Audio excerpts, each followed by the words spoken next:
Hello বন্ধুরা, আসসালামু আলাইকুম। আমি আজকে গোচি মাছ রান্না করে দেখাবো। এই জন্যে আমি সব উপকরণগুলো এখন নিয়েছি।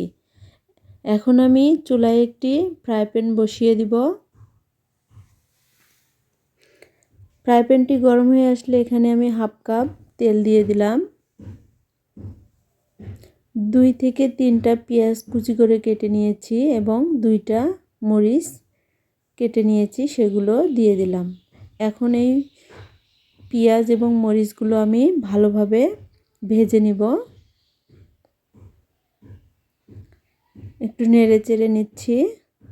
পেঁয়াজটা একটু ভাজা ভাজা হয়ে আসলে আমি এখানে হলুদ দিয়ে দিয়েছি হাফ চামচের মতো।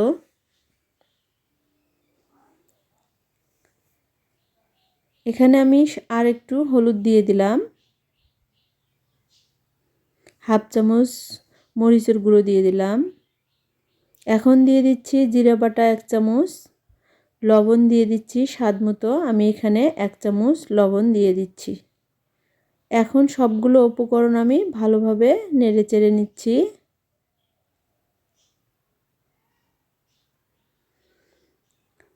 এখন একটু সামান্য পানি দিয়ে নিব যাতে মশলাটা পুড়ে না যায়। এখন দিয়ে দিচ্ছি হাফ চামচ ধনিয়া গুঁড়ো, দিয়ে আরেকটু নেড়ে চেড়ে নিচ্ছি।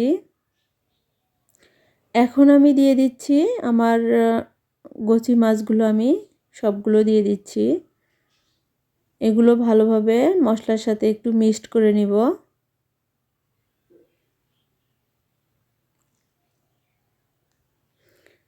ভালো করে একটু কষিয়ে নেব। 3 থেকে 4 মিনিটের মতো একটু কষিয়ে নেব। আমার কষানো হয়ে গিয়েছে। এখন আমি এখানে হাফ কাপ পরিমাণ পানি দিয়ে নিচ্ছি। এখন একটি ঢাকনা দিয়ে ঢাকা দিয়েছি। ঢাকনাটা তুলে নিলাম, নিয়ে দেখতেছি যে মাছটি কত দূর হলো। অনেকটা ঝোল শুকিয়ে এসেছে, দেখতে পাচ্ছেন বন্ধুরা, ঝোলটা একদম শুকিয়ে এসেছে। গোচি মাছের ঝোল রাখা যাবে না, এইটি একদম লাগা লাগা ভাবে ঝোল শুকাতে হবে। যখন তেল উঠে আসবে এ পর্যায়ে মনে করতে হবে হয়ে গিয়েছে। এখন মাছটি আমরা উঠিয়ে নিচ্ছি। দেখতে পাচ্ছেন বন্ধুরা, আমার গোচি মাছের ভুনাটা হয়ে গেল। ভিডিওটি ভালো লাগলে অবশ্যই লাইক, কমেন্ট, শেয়ার এবং সাবস্ক্রাইব করবেন। ধন্যবাদ সকলকে।